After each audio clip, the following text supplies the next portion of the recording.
First day nga namin dito sa South Korea, kaya samahan nyo nga kaming kumain, magpicture at gumala. Let's go! Madilim pa nga lang, nandito na kami sa airport. Alam nyo naman, kapag international flights, medyo nakakakaba siya guys. Bago ka nga naman kasi makapag my day guys, kailangan mo munang kabahan. Finally nga, after ilang oras ng paghihintay guys, nandito na kami sa eroplano. Halo-halo nga yung pakiramdam namin ito, merong inaantok, may excited at kung ano-ano pa. Alam mo yung feeling na inaantok ka pero nalalabanan ng excitement mo yung antok mo. Ganun na ganun guys. Pero itong kasama ko guys, tingnan nyo naman, sobrang komportable. At finally, nakarating na nga kami dito sa Incheon Airport. Hindi naman first time namin makapunta sa ibang bansa guys, pero iba yung feeling kasi Korea na to ito na to. Parating nga namin ng Incheon Airport, nagbihis na kami kasi malamig na. Pagkaalis nga namin dito guys, dumiretso na agad kami mag-lunch. Buti nga sabaw ang first meal namin kasi hindi namin na-expect yung lamig niya.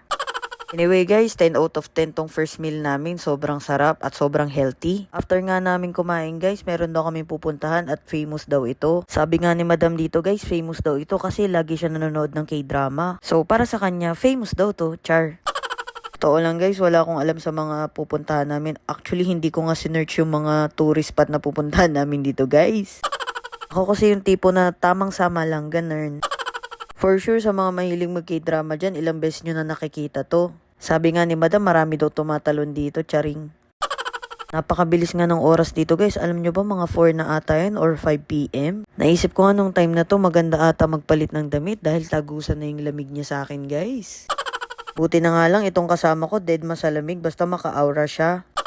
Nag-stay nga lang kami dito para makapag-video and pictures at maya-maya nga lang daw mayroon pa kaming pupuntahan. Buti na nga lang dito sa vlog mabilis lahat ng bagay.